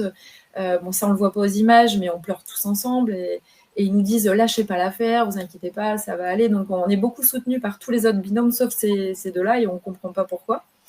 Et c'est pour ça aussi qu'après, quand on part, nous, on décide de s'isoler parce qu'on est blessé, en fait. Et c'est rien à voir avec le drapeau, parce qu'en plus, nous, on n'imagine pas les conséquences. Donc, on est juste blessé dans notre cœur, en fait. On pensait qu'il y avait une amitié, et en fait, il n'y en avait pas. Et donc, voilà. Après, donc, comment se passe la fin? Brutale. Très brutale. Parce qu'il faut savoir que donc, les prises de vue sont faites. Ils nous disent, vous êtes éliminés. Les caméras s'éteignent. Les binômes partent. Ils viennent nous faire des câlins. Nous, on distribue ce qui nous reste dans les sacs parce qu'à l'époque, on n'avait rien. Donc, nous, on distribue les gels douche, les shampoings, voilà, tout ce qu'on peut aider. Voilà, on le fait. Le van nous emmène et on ne verra plus personne. Mais quand je dis personne, c'est personne. C'est-à-dire qu'on est emmené à l'hôtel. Il y a un gars de la prod qui vient nous voir, qui nous file une enveloppe avec de l'argent, 2 billets d'avion. Et il nous dit, demain, vous avez un taxi à telle heure.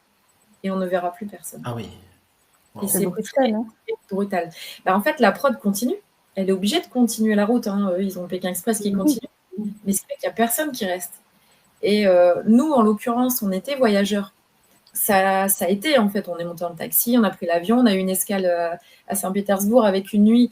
On avait un peu d'argent, on s'est fait plaisir, on était allé au resto et tout. Donc, en soi, ça va. Mais je sais que Nina et Daisy, et surtout Ernest et Odile, qui, eux, n'avaient jamais voyagé, l'ont très, très, très, très mal vécu. Et le retour, pour eux, a été très compliqué parce qu'ils se sont retrouvés en Russie sans parler un mot d'anglais, livrés à eux-mêmes. Et ça a été compliqué. Oui. Complètement. Et avec le recul, enfin, je veux dire, le recul, non, mais quand vous avez découvert les épisodes chez vous, du coup, quelques mois après, j'ai l'impression, alors moi c'est mon avis, je sais pas si tu le partages, mais j'ai l'impression que ce que tu nous racontes là, en fait, c'est un peu la trame qui était entre guillemets écrite dès certainement la deuxième étape, où j'ai l'impression que d'un côté on a la team Carolina, Stéphane, Patrick, Christophe, et de l'autre côté on a tous les autres. Ouais. Et j'ai l'impression que les épisodes s'écrivent comme ça, avec ces deux clans, entre guillemets. Et d'ailleurs, après votre départ, on voit justement l'abandon de Nina et Daisy, qui est certainement dû à tout ça, ouais. Bien sûr. Et vous, du coup, parce que finalement, c'est pas du tout ce que tu as vécu, toi, intérieurement, toutes ces étapes. Comment tu le vis, ça? Enfin, comment vous le vivez la suite. Une fois que la course est terminée, plusieurs mois après, et que tu découvres les images. Le retour à la vraie vie. Nous, le retour à la vraie vie, ça va. On est juste, encore une fois, je dis, on est des compétiteurs, donc c'est une défaite. Hein. Pour nous, c'est juste une défaite, mais une belle aventure humaine. Donc au final, voilà. Et d'ailleurs, la première chose qu'on a décidé en arrivant en France, c'est de repartir et de refaire le même voyage, mais de le terminer. Et on est parti l'année suivante en sac à dos et on a refait le transsibérien. On est retourné voir tous les gens qui nous avaient pris en stop ou hébergés. Et on est allé cette fois-ci jusqu'au Pékin. On a fait la Mongolie, on a fait la Chine. Donc voilà, nous, ça a été un peu, ok, c'est une défaite sportive, mais c'est pas grave, on y va, on continue. Donc ça, pour nous, ça a été très positif. Par contre, les images, Ça m'a un peu affectée parce que c'est là où je me suis rendu compte que la télé, ils faisaient ce qu'ils voulaient. En fait, c'est des montages et malheureusement, on avait été victime d'un montage télé, mais c'est tout. Hein, de toute façon, c'est comme ça. Hein, de toute façon, on avait signé, donc Bien sûr. on s'attendait à tout. Hein. Ouais. Il y a Arnaud qui demande aujourd'hui, est-ce que vous feriez la même chose par rapport à ce drapeau? Est-ce que vous auriez la même réaction? Et si vous aviez eu le drapeau, est-ce que vous les auriez flagués? Alors, on va se remettre dans le contexte de l'époque. Si c'était il y a 20 ans, j'aurais fait exactement la même chose. Et si j'avais eu le drapeau, j'aurais flagué personne. Parce qu'en fait, quand il y a eu l'attribution du drapeau rouge, il faut encore savoir aussi, ça c'est hyper important, c'est que ça a été donné par une vente aux enchères. Aujourd'hui, c'est une course pour récupérer le drapeau, ce que je trouve tout à fait légitime. Et à l'époque, c'était une vente aux enchères. C'était à celui qui donnerait le plus d'argent et qui achètera le drapeau. Nous, tous, on s'est tous regardés, mais comment faire? On a 1 euro par jour, on n'a rien à bouffer parce qu'on n'avait vraiment rien à manger. Donc les 1 euro, on les dépensait réellement pour acheter des petites choses. Et bizarrement, Carolina et Stéphane, on leur avait donné des dizaines et des dizaines de roubles et ils étaient riches, ils avaient plein d'argent. Encore une fois, on ne sait pas, on ne saura jamais. Je ne suis pas complotiste, hein, donc voilà, ça restera le mystère de Pékin Express, le mystère de Pékin.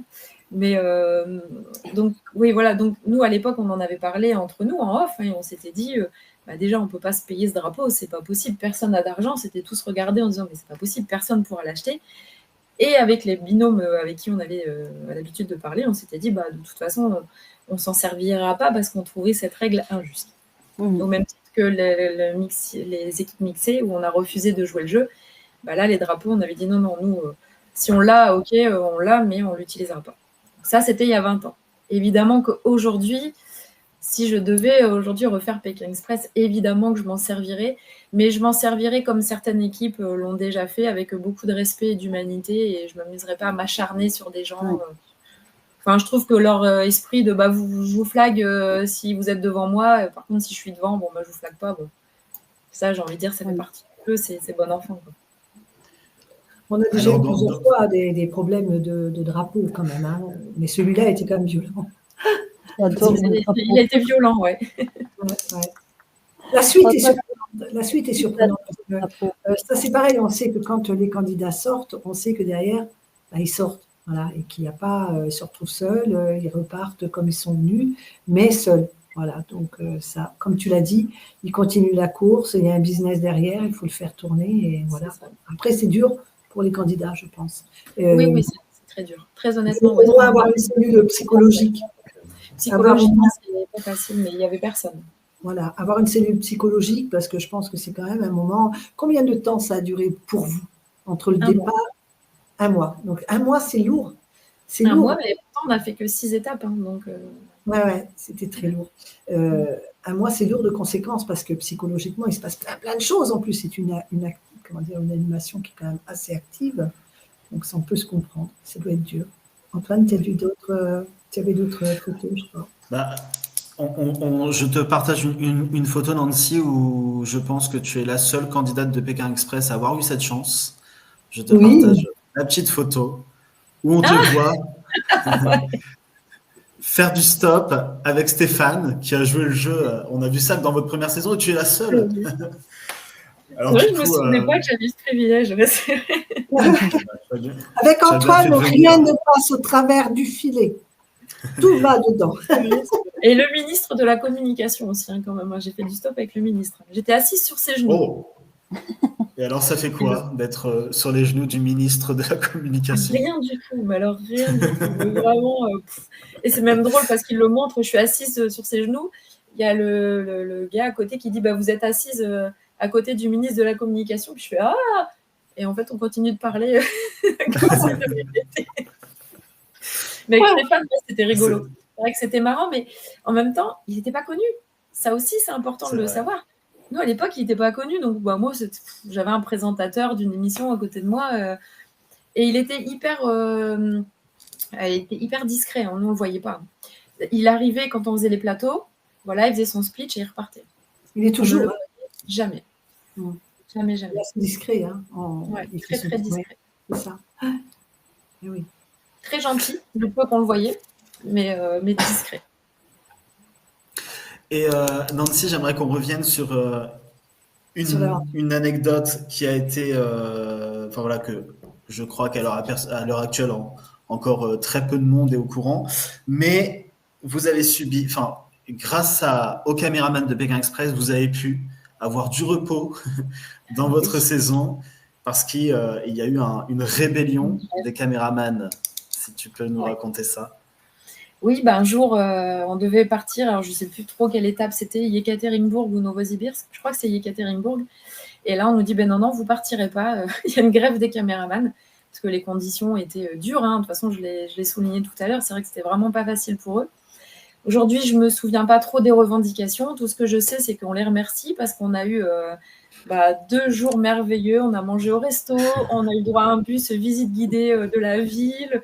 Franchement, nous, on a dit merci les caméramans parce que c'était super. Et ouais, effectivement, ça a duré, je crois que c'était 2 jours, 2 ou 3 jours, je ne sais plus, de grève. Et par rapport à ton parcours, à quel endroit tu as le meilleur souvenir, l'endroit qui t'a le plus marqué? Saint-Pétersbourg, Moscou? Non, mais tout, parce que j'ai tout aimé, j'ai trouvé du plaisir dans chaque étape. Donc, Saint-Pétersbourg, c'est magnifique. Moscou, la place rouge, alors on ne l'a pas vue. Ça, c'est vrai, je tiens aussi à le dire qu'on n'a pas vu la place rouge. Il n'y a que les gagnants qui ont vu les gagnants de l'étape. Nous, on ne l'a pas vu du tout, on a été emmenés, mais c'est parce que je l'ai vu l'année suivante. Donc, je sais que c'est très beau. Non, tout est beau en Russie. Moi, j'ai adoré la Sibérie, c'est magnifique. Non, j'ai vraiment tout aimé. Il n'y a pas vraiment de moment plus marquant qu'un autre. Le désert de Gobi? Je ne suis pas allée. Tu l'as fait? Est-ce que tu as fait parce que tu dis que tu as fait le parcours, tu as fait le parcours jusqu'à ta fin, non? Tu as été jusqu'au Pékin, oui. Tu as dit. Ouais. Oui, et on a traversé la Mongolie, on est passé dans le désert de Gobi. On a vraiment voulu tout faire comme dans le parcours de Pékin Express. C'est génial. Franchement, c'est génial. Un beau parcours, une belle saison. Quelle épreuve t'a le plus marqué physiquement? Alors moi, c'est pas physiquement, c'est l'épreuve du camion qui m'a vraiment, vraiment marquée. On avait une épreuve dans des poids lourds avec un parcours. Et on savait dès le départ qu'on gagnait parce que Nico, c'était le seul du groupe à avoir le permis poids lourd chez les pompiers. Donc lui, il est arrivé, il est monté dans le camion, formalité. Il était tranquille, il était à la maison. Bon, on a pété le pare-choc avant, il est allé un peu brusquement dans la descente, ça c'est vrai. Mais du coup, ça a été une exaltation parce qu'on savait qu'on gagnait en fait. On est surexcité dans le camion, mais on sait qu'on gagne. On le sait dès le départ parce que c'est une course en camion et après une montée en sprint. Et on savait qu'on était les plus sportifs dans le groupe. Donc, c'est un excellent souvenir de partir gagnant. Alors, ça peut paraître prétentieux de ma part, mais dès le départ, à côté, Fatih n'a jamais conduit un camion, Stéphane n'avait jamais conduit un camion. Moi, je sais que Nico, il a le permis. Je me dis, bon, voilà, c'est plus que nos chances. Donc ça, c'est un bon souvenir. Super, c'est vraiment très, très bien. Antoine, tu es encore. Je vois que tu souris. On pourrait y passer la nuit.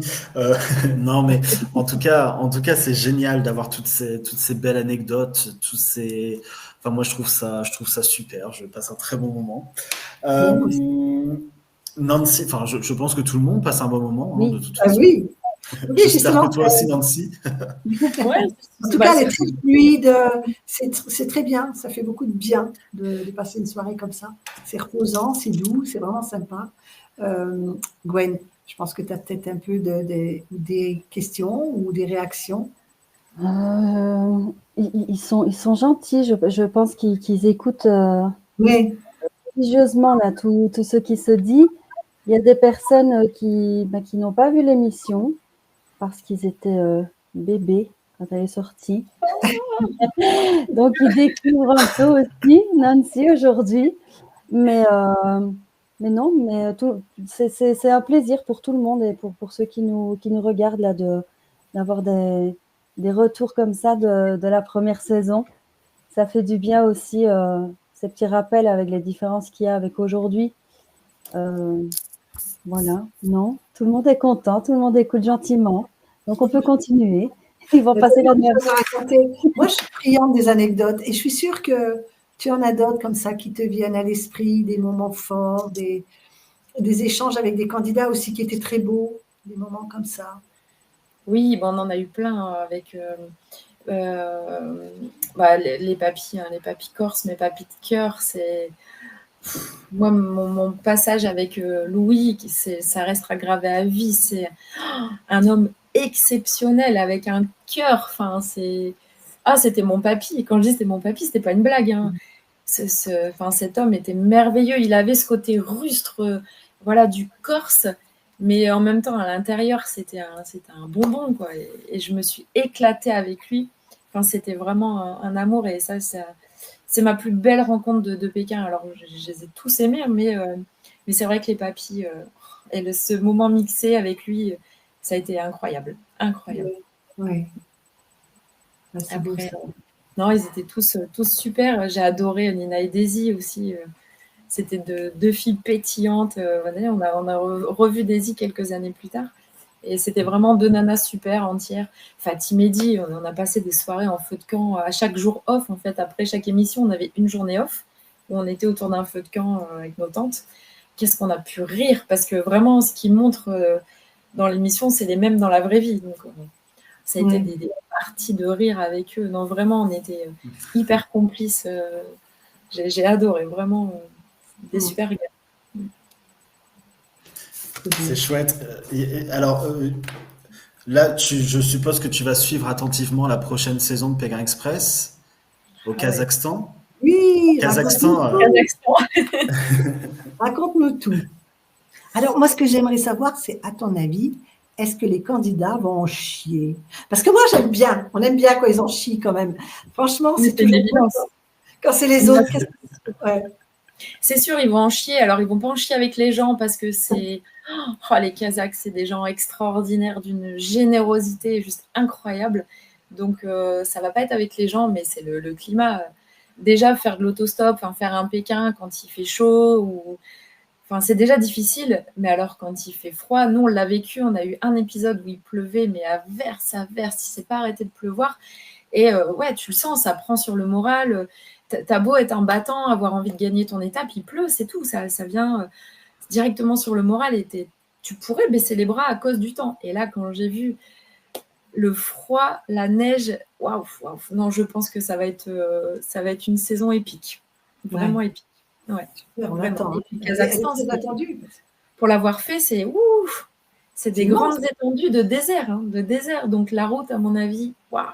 C'est le deuxième plus grand pays du monde, donc c'est vrai que certains étaient surpris au début qu'ils ne faisaient qu'un pays, mais à lui seul, il en représente 4, 5, il y a de quoi faire. C'est ça, il y a de quoi faire, ouais. Enfin, il y a de quoi faire, oui et non, parce que c'est aussi du désert, donc il y aura des grandes parties de No Man's Land, j'imagine. Le stop là-bas, ça va être facile. Les gens s'arrêtent peut-être, mais est-ce qu'il y a beaucoup de voitures? Alors, des voitures, des camions, oui, ça, il y en a beaucoup. Il y a pas mal d'infrastructures. Les routes sont mauvaises. Ça, je dis, beaucoup de nids de poules, c'est l'enfer. C'est un enfer. Le stop, j'ai pas testé, donc je sais pas. Mais c'est là-bas où j'ai eu... je me garais à peine avec mes enfants. Les gens venaient et m'apportaient à manger, à boire... sans que je demande rien, ça faisait 5 minutes que j'étais garée et on m'apportait des sacs complets de provisions et en me disant juste welcome to Kazakhstan. Donc, je pense qu'à mon avis, oui, ils ont dû vivre des trucs incroyables. Oui. Très, très beau moment. On va se régaler, je pense. On va sortir les moufles. Moi, je vais mettre en condition, je vais mettre 2 pilous l'un sur l'autre. À chaque fois, je me mets en condition à regarder l'aventure. Antoine, tu avais encore des questions à poser sur j'aimerais juste dire aux personnes qui nous regardent et qui vont nous regarder que Nancy tient un blog super où elle raconte le récit de tous ses voyages. Elle nous a confié avoir un peu de retard dans les récits, mais ça va arriver. 6 mois de retard. En attendant, il y a déjà beaucoup de choses à lire. Donc, peut-être qu'on pourra épingler, si tu nous autorises, Nancy, à mettre le petit lien de ton blog. Alors, ça s'appelle Mes bouts du monde. C'est bien ça, Nancy? Ouais, Voilà. alors Du c'est un coup, petit blog sans prétention, c'est parce que, comme je l'ai dit, je suis passionnée par les voyages et j'adore l'écriture, j'écris beaucoup. Donc c'est juste mon plaisir d'écrire, mais c'est pas un blog qui a vocation de devenir. Je suis pas influenceuse, je suis pas tout ça. Je suis une ancienne moi, attention, hein, je suis pas la nouvelle génération. On va Mais garder voilà, contact, Nancy, parce que j'ai aussi un blog, moi, qui reste vraiment basique, mais qui raconte les aventures et j'adore écrire. Moi, c'est plus Ah, bah, l'écriture. Comme c'est je dis, excellent. les photos sont jolies souvent parce que c'est l'œil qui va, voilà, c'est l'émotion qui passe par la photo, mais l'écrit, les gens ne lisent plus assez. Et des fois, il faudrait lire ce qui est écrit dessous. C'est comme sur Insta, quand on fait un partage sur Insta, moi, je mets quelques photos, mais il faut lire en dessous. Je pense que c'est ça qui est super. L'émotion, elle va avec, hein. On va transmet garder. énormément par l'écriture. Oui, oui, c'est ça. Tout à fait, tout à fait. C'est vraiment bien. Je regarderai, mais de toute façon, on va le partager, hein. Ça, c'est une habitude. On le repartagera plaisir. plusieurs fois. Ça fait un grand plaisir. J'ai 6 mois de retard. Hein. C'est pas grave. L'avantage d'un blog, c'est que c'est étirable. Tu y vas quand tu veux, tu l'améliores Oui, quand tu veux. Ouais. Pas Moi, grave, ça leur laissera le temps de lire le début comme ça. voilà, c'est ça. Moi aussi, Oui. j'ai beaucoup de retard. Merci beaucoup. On passe un très, très bon moment. Je ne sais pas si vous avez encore. Tu as certainement, Gwen, j'ai vu passer 2-3 petites questions, des petits. Alors, avez-vous le droit de consommer de l'alcool pendant le jeu? Épisode avec le papyrus. Alors, Oui, à l'époque, on n'avait pas d'interdiction. Alors aujourd'hui, je ne sais pas, mais en tout cas, on ne nous a pas interdit et il valait mieux que je connais un Jonathan pour qui ça n'a pas été interdit non on plus. se rappelle d'un John bien allumé ou des bubus aussi qui… Nous, on a eu des soirées plus qu'arrosées, hein, des soirées très, très, très, très arrosées à la vodka. Mais souvent, c'était quand les caméramans étaient partis à l'hôtel. Donc, c'est à partir de là où on se lâchait. Mais on ne nous a pas interdit. Ça ne nous a jamais été interdit officiellement. Donc, c'est vrai qu'on s'est bien amusé. Justement, il ne faut pas vexer les locaux. C'était avec les locaux. Hein, ouais, voilà, il ne faut pas les vexer. Donc, ah ben non, mais on est obligé. Une vodka, 2 vodkas, 3 vodkas. Et puis, voilà, ça ne s'arrête plus après avec eux. Hein. C'est pas un mythe. Hein. Justement, au niveau des interdits, il y a beaucoup d'interdits quand vous allez chez les locaux, par exemple. Est-ce que vous avez des choses interdites? Sortir du périmètre, vous avez un endroit limité? Non, justement, nous, c'est ça qui était terrible, c'est qu'on n'avait rien. On n'avait pas d'instruction, on n'avait aucun interdit. Alors après, c'était du bon sens, hein, où ils nous disaient qu'on devait rester dans la maison. Mais il faut savoir que nous, il y a une émission, un soir, ils sont partis, les locaux, on va aller voir des amis, ils nous ont embarqués, on est partis en voiture quand même. Hein. On est allé chez le pote boire un coup, après chez l'oncle, chez la tante, chez la grand-mère, et on a fait le tour du quartier comme ça en voiture. Donc, et c'est après coup, après on avait 20 ans, première émission, on n'a pas percuté, et après coup on s'est dit, wow, mais si la prod cherche après nous, là ils ne pouvaient pas nous trouver, on était partis je sais pas où, et puis bon, on est rentré au milieu de la nuit. Mais non, les seuls interdits, ça a été le téléphone. C'est vrai qu'on avait le téléphone interdit et il faut savoir que nous, sur le mois complet, on n'a pas pu du tout donner de nouvelles à nos proches parce que non seulement on n'avait pas de téléphone, mais à l'époque, les locaux n'en avaient pas non plus. C'était pas comme aujourd'hui. Donc, on n'a pas de souvenirs, on n'a pas de selfie, on n'a rien du tout. Et ça, c'est un peu frustrant. Quand je vois aujourd'hui certains souvenirs qui se font avec les locaux, nous, on n'a pas pu avoir ça. Et puis, ils peuvent entretenir aussi plus facilement la liaison. Oui. Faire des regroupements, c'est beaucoup plus facile aujourd'hui, tout ça. Ouais. Alors, moi, j'ai un classeur, et c'est dommage parce que j'avais prévu de le ramener, mais comme j'ai déménagé, là, je n'ai pas mis la main dessus, où j'ai tous mes souvenirs de Pékin. Donc, j'ai gardé toutes les cartes qui nous donnaient en début d'étape. Donc, je les ai toutes. J'ai mon drapeau d'immunité, le flag qui était sur mon sac à dos, pareil. Et en fait, tous les locaux qu'on rencontrait nous donnaient leurs adresses, leurs contacts, et j'ai tout gardé. Donc, j'ai vraiment un classeur avec tous les petits mots des locaux, les numéros de téléphone. J'ai la photo de mariage de Vassili et Irina qui m'avaient offert à la première fois, ils nous avaient hébergés. Ils nous avaient donné c'était pas chez eux, mais ils avaient ça sur eux.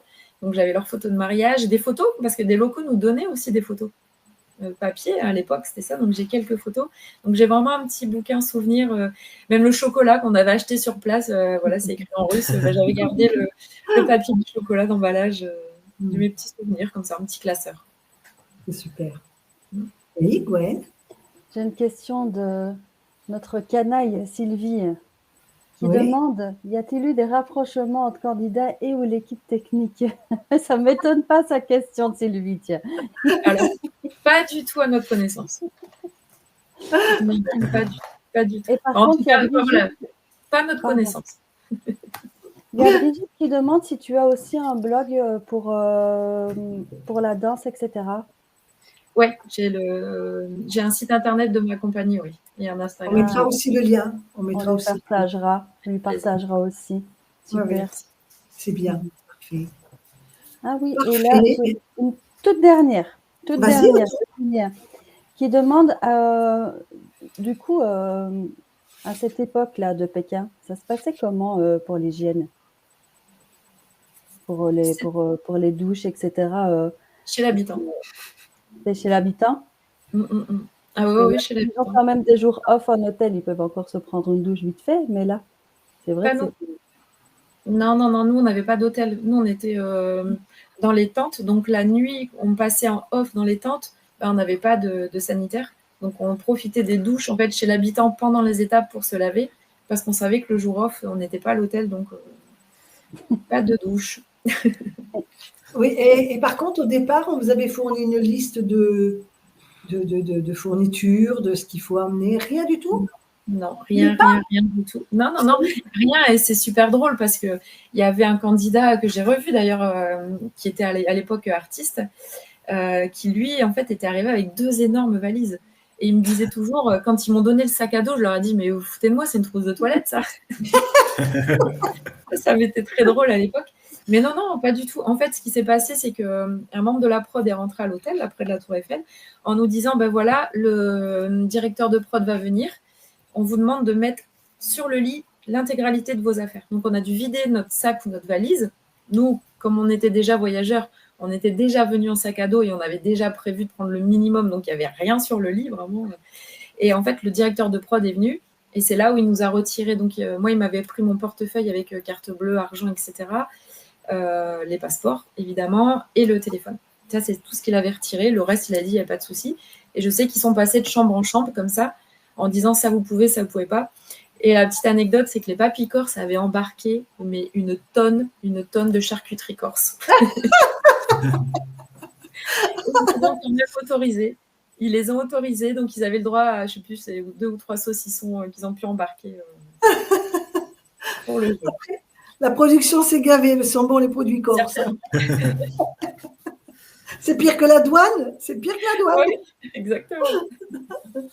Ah, des bons moments, tout ça. Non, mais c'est surprenant parce qu'en fait, le climat, vous ne saviez pas dans quel pays vous alliez, donc ça aurait pu être froid, chaud, on ne vous a pas dit. Donc, d'office, tu as amené une doudoune et puis tu as amené quelque chose de plus léger. Non, même pas. Justement, on a eu froid parce que moi, j'avais qu'un coupe-vent, le petit coupe-vent bleu que j'avais. J'avais que ça, j'avais un coupe-vent et un pull polaire.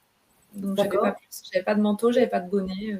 Et ça vous est arrivé de dormir dehors? La fois où on vous a foutu dehors, bien évidemment, vous avez pu dormir à 4 heures, je pense qu'on ne dort plus pareil. Mais par contre, est-ce que vous avez, ou dans votre équipe, certains ont dormi dehors au lieu de trouver chez des locaux? Parce que là, vous avez une tente, vous avez quelque chose, on ne vous donne rien? Alors, oui, on a une tente qui est dans le van. Donc, il y a des tentes au cas où on dort dehors. Donc, nous, c'est arrivé, les candidats ont dû dormir dans la tente dehors. Ils n'ont pas été emmenés à l'hôtel.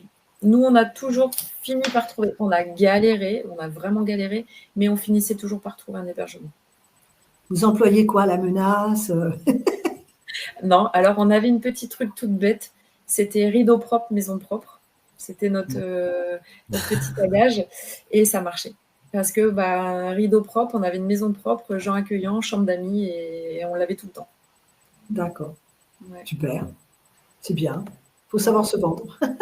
Ouais. Alors Nancy, elle repart, on le sait, elle repart volontiers, donc on espère qu'un jour quelqu'un va l'entendre. Ce serait sympa de revoir des anciens qui, en plus à l'époque, étaient jeunes, vous avez l'âge aujourd'hui, tu as l'âge aujourd'hui, justement, de vivre l'aventure, surtout qu'on sait qu'on a des candidats encore cette année beaucoup plus âgés, et que les plus âgés, notre petit papy JC a prouvé qu'ils ne sont pas en reste. Ouais. Donc, ce serait sympa de revoir un peu des anciennes bouilles, revenir un peu dans dans une All-Star, pourquoi pas, puisqu'après tout, c'est vrai que les All-Stars, ça a tendance à reprendre des fois dans les mêmes. Moi, je les aime bien tous, aucun problème. Mais voir 4 binômes de la même saison, je trouve que c'était un peu dommage. Peut-être taper un peu plus dans les anciens binômes comme ça, qui ont encore des choses à procurer. Et puis, pourquoi pas en binôme d'inconnus, ça pourrait être sympa aussi. Ah bah ouais, complètement. Ça pourrait être drôle de mixer deux anciens candidats de saisons complètement différentes. Ouais, ça pourrait être vraiment cool. Ça pourrait être sympa, mais ça a été soulevé plusieurs fois. Il y en a pas mal qui aimeraient beaucoup voir aussi une compétition qu'avec des inconnus. Enfin, il y a tellement de possibilités. Pékin Express, c'est illimité. C'est une très, très belle aventure. On a passé un très, très bon moment avec toi. Franchement, c'est super. Ah ouais. Plaisir partagé. Très enrichissant. Ouais. Ça fait plaisir de reparler de tout ça. Ouais. Alors, il va tourner sur le groupe, on va le partager sur YouTube, bien sûr. On ne va pas hésiter à partager aussi sur Instagram. Donc, ça, c'est bien parce que c'est intéressant. Il y en a plein qui revoient en replay après. Gwen, c'est fini pour toi? Plus de questions? C'est tout bon. Ouais. Un petit commentaire de ta part? Moi, je suis ravie. Merci beaucoup, Nancy, pour le temps, pour les anecdotes, pour être venue.